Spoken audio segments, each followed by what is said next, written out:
The most important thing that is going to help you win this scholarship is proving social impact.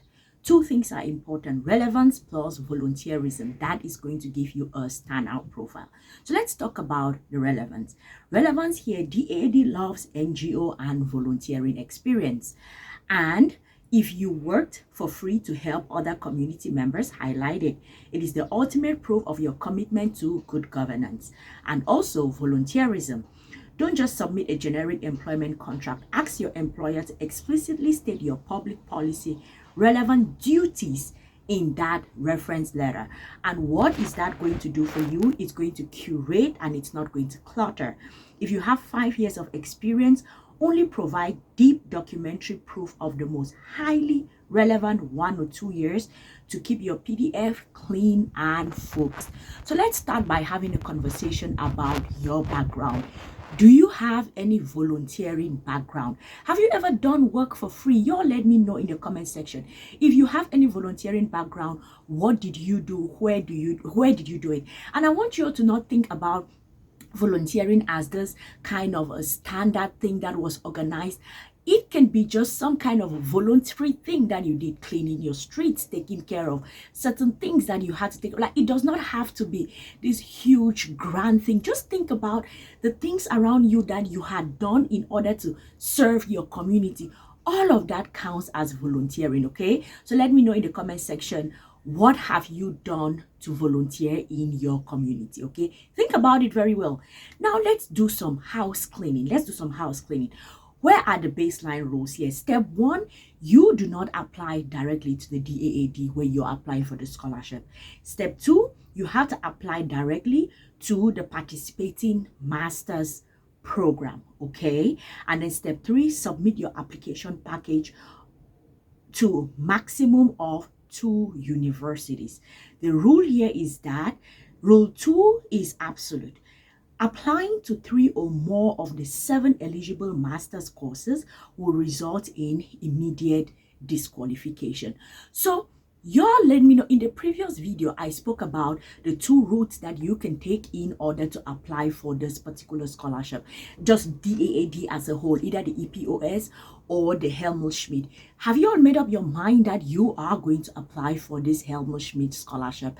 I hope that everyone that is here, you are clear on why you are continuing to apply for the Helmut Schmidt scholarship, because there are 2 types, okay? So make sure that you're clear on why you're here. Are you sure like you are a good fit for the Helmut Schmidt? If you're not sure you're a good fit, let me know in the comment section. Then probably I can send you like the link to the previous video such that you can watch it, or just go ahead and watch the other video. There's a playlist here which is a DAAD playlist. You can also just go there and watch the other videos to be sure that you are actually following a good this is a good fit for you. It is very important, okay? Now let's look at the documents breakdown. This is still part of the house cleaning and making sure that yes, we want you to win, but at the same time, let us get some foundations cleared out, okay? So you need your DAAD application form and the official checklist. You need it hand signed. You need 1 single motivation letter for both universities. You need a Europa CV, reverse chronological, all gaps. Anything you should explain the gaps. And then you need your degree certificate, transcripts, proof of English, IELTS or TOEFL, proof of work experience, and reference letters. So those are 1, 2, 3, 4, 5, 6 documentation. Y'all let me know in the comment section, do you have all your documents? If there is anything that is missing, like right now, what do you have and what do you not have? Y'all let us have a chat in the comment section. What do you have and what do you not have? And also, please do want to like this video, share this video. Just click on that share and send it to like your social media, so that anyone that is thinking about applying for the DAAD scholarship, they can get informed about it and they can learn, because this video is a how to win video, how they are going to win, okay? Let us continue with sort of understanding what they are looking for and how to make sure that you are going to be a good candidate for that, okay? So here you have what are they actually looking for. The DAAD doesn't just fund degrees.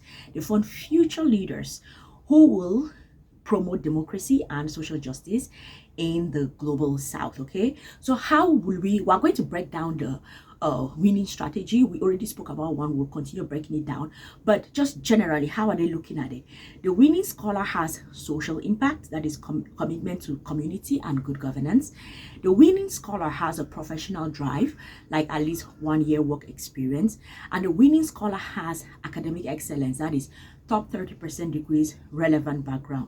So the willing scholar is independent, the willing scholar is organized, and the willing scholar is impact driven. So you all let me know, just given this basic information, do you think you are a winning scholar? Are you someone that you think you have a good chance of winning this scholarship? Because you all know yourselves more than I know you all.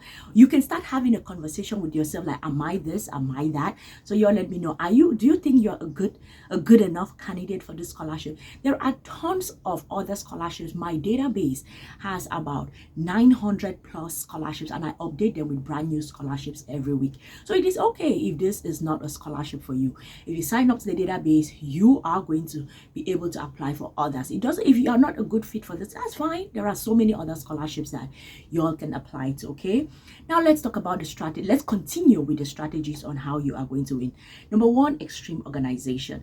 Who knew that one of the qualities to win a scholarship would be extreme organization? That was not on my bingo card, okay? So committees review up to 2,000 applications, make their job effortless to prove you are organized, self-made student. German universities demand 3 pillars of a winning package. The format, merge everything into one single PDF file. The sequence, arrange your documents exactly in the order requested by the university checklist. 3, the signatures. Forms must have genuine handwritten signatures with the date and the place. Do not type your name in a cursive form. A messy unmerged application is the easiest first filter for rejection.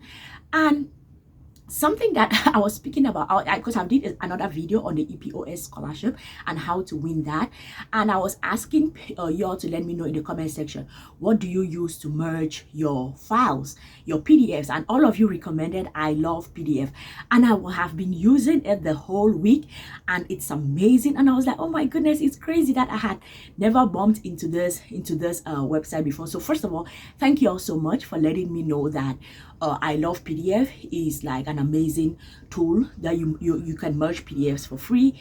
If you did not know, now you know. Merge all your files, your PDFs as you apply for this scholarship. You can use that I love PDF. It is free, it is online, you can use it.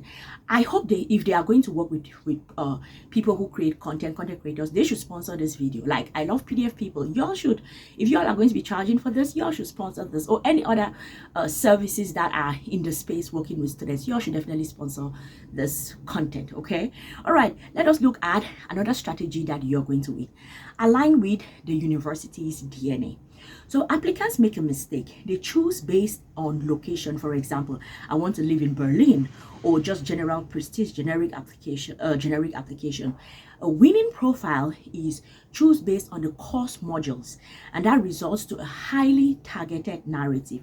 Review the modules. Some programs like in Passau are highly research oriented, others are highly practical.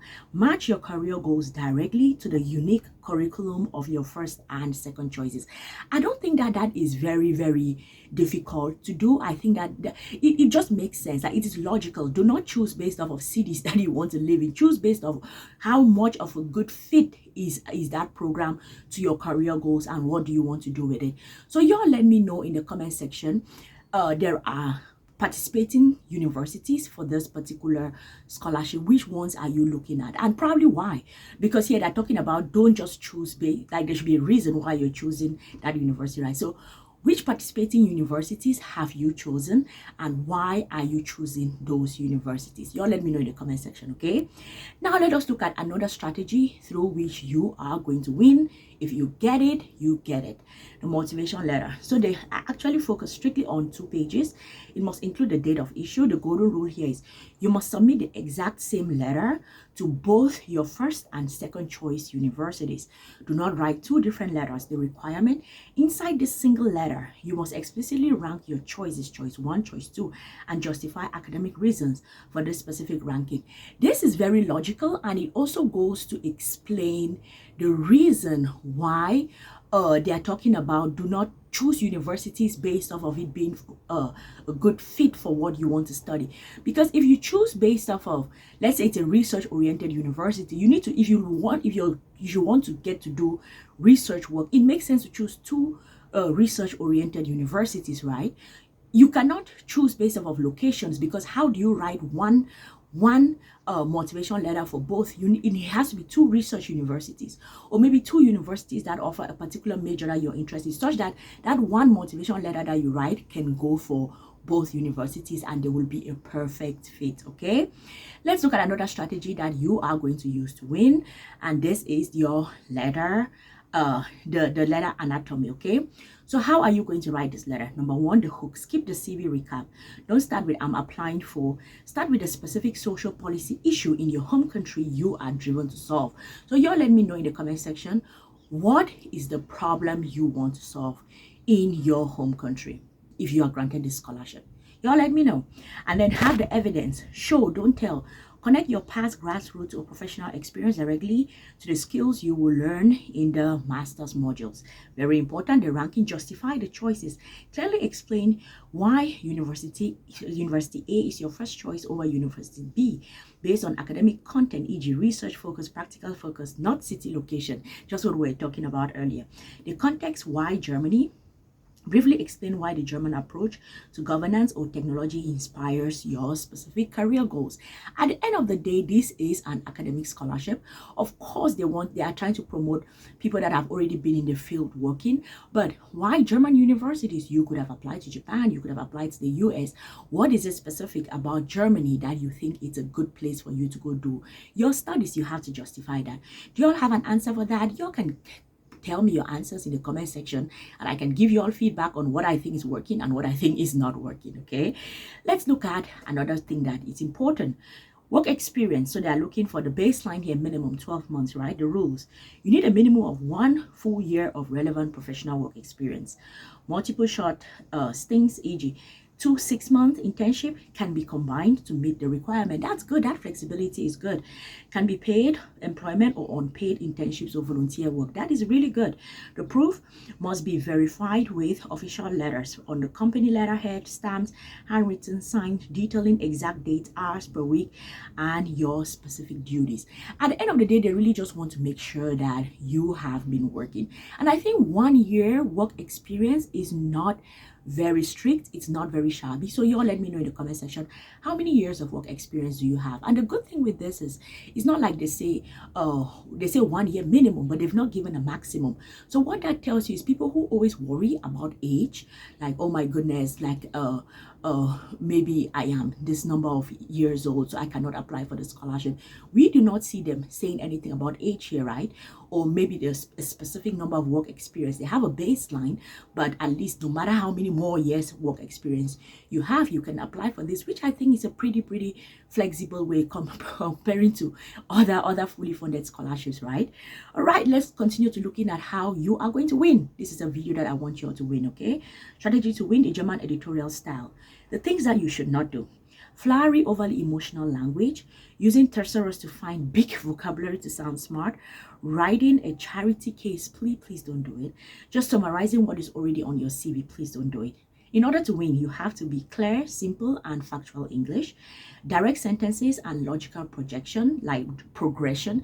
There should be a flow to what you're doing. Because of this, and then this, I did this, then I did this. This is like how it makes sense. Like let us be able to put it all together and let it make sense, right?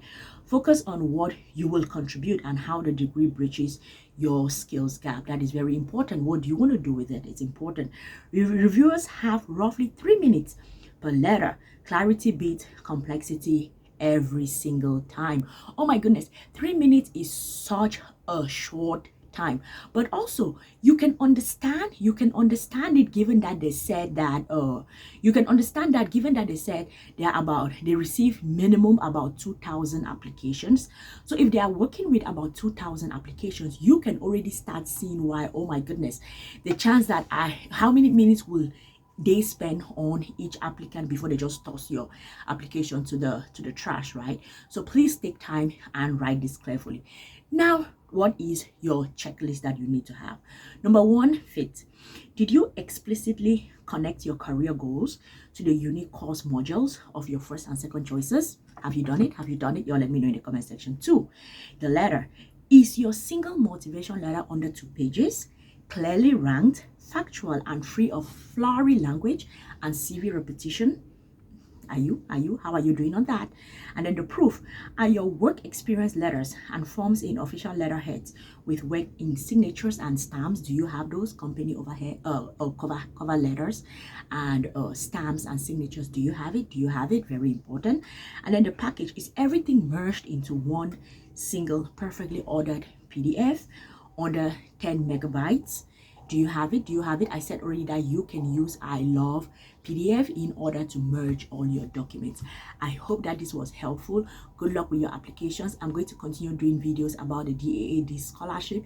If you all are interested, please do well to like this video, share this video, subscribe to this channel, and you all let me know. I'm thinking about maybe linking those that have gotten the scholarship with those that are trying to apply like you. So if are you interested in one-on-one for the DAAD scholarship, like I match you with DAAD grantees and they help you throughout your application? Are you all interested in that? If you all are interested in it, you all let me know in the comment section. Okay, I am going to see you all in the next one. Peace.